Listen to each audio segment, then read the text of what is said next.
రాజకీయ శక్తి కోసం మేము పోరాడట్లేదు. మేము యువతగా జెన్జీ అనే ఒక గ్రూప్ మేమందరం కలిసి మేము పోరాడుతున్నాం. మాకు ఎటువంటి రాజకీయ పార్టీలతో మాకేం అనుసంధానం. అంటే మోడీ గారు కావచ్చు వీళ్ళందరూ కూడా ఎక్కడ కూడా మాట్లాడకపోవడం ఎట్లా చూస్తారు? మన ప్రధానమంత్రి లాంగెస్ట్ సర్వింగ్ పిఎం ఆయన ఇప్పటివరకు ఒక్క ప్రెస్ కాన్ఫరెన్స్ కూడా మనకి డైరెక్ట్ గా ఇవ్వకపోవడం అనేది ఎంత సిగ్గుచేటు. అసలు కమ్యూనికేషన్ ఎందుకు చేయమంటే ఆయన డైరెక్ట్ చేస్తాడంట. డైరెక్ట్ ఎట్లా ఇస్తాడు? మనుషులతో మాట్లాడు కదా.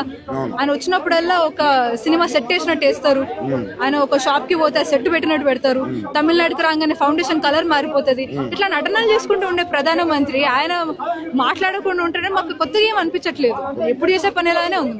ఎప్పుడు చేసే పని ఇట్లా ఎన్ని రోజులు రిపీట్ చేస్తాం. ఎగ్జాక్ట్లీ అందుకే కదా మేము మనం రిజైన్ చేయాలని కోరుకునేది. అట్లాంటి ప్రధానమంత్రి మాకు అవసరం లేదు. విద్యార్థులు వచ్చి ఒక సమస్య ఉందని చెప్తే ఆ సమస్యను వెంటనే ఆయన మాట్లాడాలి, దాని గురించి ఆలోచించాలి. కనీసం సరే ఇది చేద్దామనన్నా మాట్లాడాలి. పార్లమెంట్ లో కనీసం సిద్ధంగా కూడా లేరు. అదే పార్లమెంట్ లో సిద్ధంగా లేదు. అపోజిషన్ పార్టీ వాళ్ళు మాట్లాడితే వాళ్ళని తీసుకొని పోతారు.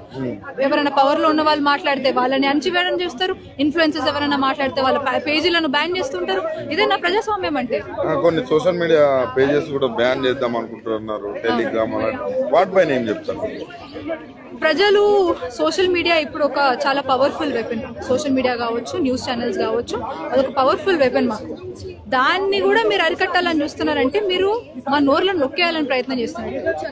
ఒకనొక సందర్భంలో బ్రిటిషర్స్ వచ్చి మనల్ని అణచివేసినారు అన్న మేము హిస్టరీ బుక్స్ లో చదివినాం. ఇప్పుడు మాకు అది కనిపిస్తుంది. మన భారతదేశంలో మన భారత ప్రధానమంత్రి వచ్చి మా నోర్లను నొక్కేయాలని ప్రయత్నిస్తున్నారంటే ఇది అసలు ఇదేం దేశం? ఒకనొక సందర్భంలో చూస్తే మనం జర్నలిజం అనే దానికి చాలా రెస్పెక్ట్ ఉంటుంది. మా నాన్న కూడా జర్నలిస్టే. ఆయన ఒకప్పుడు వార్తలు రాస్తుంటే అసలు దద్దరిల్లిపోతుండే. కానీ ఇప్పుడు ఎంతసేపటికి కమర్షియల్ న్యూస్ కావచ్చు, పిఆర్ పేడ్ కావచ్చు, ఇదే నడుస్తుంది. జర్నలిజం అనే ఒక మాటకి చాలా సిగ్గుచేటది. స్పైన్లెస్ పీపుల్ లా కనిపిస్తున్నారు నాకు.